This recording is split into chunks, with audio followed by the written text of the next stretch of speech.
Kailan nga ba dapat tayo magpa-tire rotate, tire balancing, and wheel alignment? Hello mga paps, I'm Kuya Shane at unahin na natin yung tire rotation. Kailan nga ba dapat tayong magpa-tire rotation? Well, ideally, every 10,000 kilometers, sana nagpapa-tire rotate tayo. And ang common pattern lang naman dyan ay yung X pattern, no? Kumbaga yung nasa harap na nasa driver side ay nilalagay sa likod sa may passenger side and vice versa.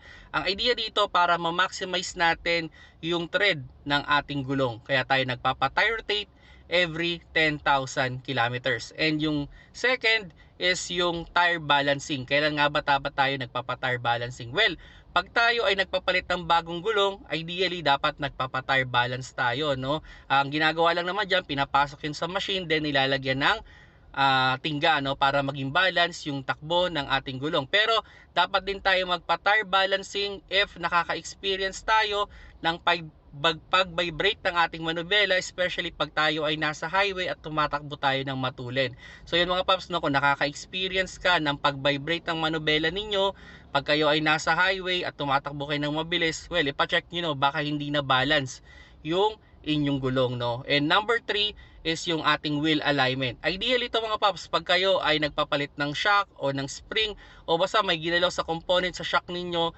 mas okay na magpa-wheel alignment kayo, no. Pero dapat din tayo magpa-wheel alignment if ever man na nakaka-experience tayo na pag tayo ay tumatakbo ng straight, parang pumapaling pa kanan or pakaliwa ang ating sasakyan kahit naman pantay ang ating manubela. Or pwede rin naman na dapat tayo magpa-wheel alignment if hindi na pantay yung upod ng ating gulong. So yan mga paps, no, yan na yung tire rotation, tire balancing, and wheel alignment. Kung nagustuhan nyo yung video, paki-like, and yun, you can share this video especially sa mga new driver dyan, para at least may idea sila kung kailan ba dapat nilang magpa-tire rotation nga, balancing, and wheel alignment.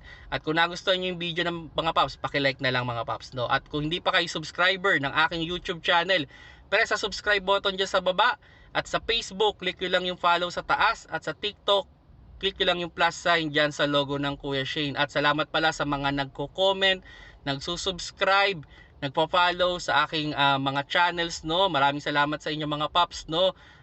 Pasensya na rin kayo kung medyo hindi ko nasasagot lahat. Okay, kasi napakarami na talaga, no. Pero maraming salamat sa pag-comment, and try nating isa-isahin yung mga tanong ninyo, no. Sana magawan ko ng video yung bawat mga tanong ninyo mga paps, no. At yun, salamat pala sa mga nanonood talaga ng aking mga mga pinopost na mga video, mga content, no. Salamat sa mga paps, no. Salamat sa panonood. Keep safe mga paps.